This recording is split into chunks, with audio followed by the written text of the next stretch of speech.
আসসালামু আলাইকুম। Pen related আজকে একটা ভিডিও বানাচ্ছি আপনাদের জন্য। যাদের যে কোনো জায়গায় পেন হোক না কেন, তাহলে বুঝতে হবে সেই জায়গাতে ব্লাড সার্কুলেশনটা কম হচ্ছে। কোনো কারণে যদি আমরা ব্লাড সার্কুলেশন ওই জায়গাটার বাড়াতে পারি, তাহলেই ব্যথাটা কমে যাবে। বা পেন নি জয়েন্টে পেন হোক আর শোল্ডার জয়েন্টে যদি আপনার ব্যথা হয়, তাহলে আজকে আমি পার্টিকুলার শোল্ডার জয়েন্ট নিয়ে আলোচনা করছি। কারো যদি শোল্ডার জয়েন্ট এভাবে উঠাতে না পারে, ব্যথাটা উঠছে, অনেক পেন হচ্ছে, এরকম পেশেন্ট থাকলে কি করবেন?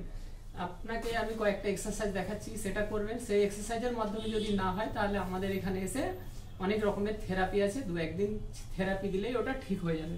তাহলে চলো দেখা যাক এক্সারসাইজগুলো। এইভাবে জলের বোতল নেবেন, প্রথমে 1/2 লিটার নেবেন, তারপরে আস্তে আস্তে ওয়েট বাড়াবেন। তাহলে আমি ছোট বোতল নিয়ে করছি। এইভাবে ওয়েট দিতে হবে, কেন আমাদের এই জয়েন্টটা বল অ্যান্ড বিয়ারিং জয়েন্ট আছে।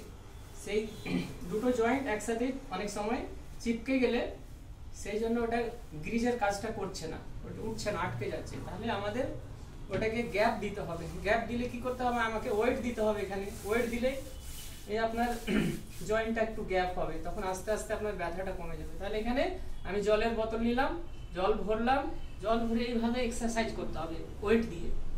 এভাবে কয়েকদিন করবেন। তাহলে এই যে বোতলটা দিয়ে করলাম, আবার এইভাবে ঘুরাবেন, বোতলটা আবার চেঞ্জ করবেন 2-1 দিন পরে ওয়েটটা বাড়াবার জন্য। এটা এক্সারসাইজ হলো। 2 নম্বর এক্সারসাইজ হলো, আপনাকে এরকম ওয়ালের কাছে আসতে হবে।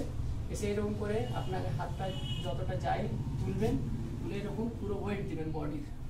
এই ওয়েট দিবেন আস্তে আস্তে, পুরো প্রথমে ব্যথা হবে, আস্তে আস্তে ঠিক হয়ে যাবে। আবার তুলবেন হাতটা, এভাবে ব্যথা হবে।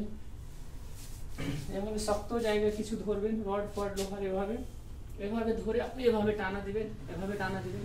এক্সারসাইজগুলো করবেন, যত পারবেন বেশি বেশি করবেন। 2-1 দিন করলেই ঠিক হয়ে যাবে।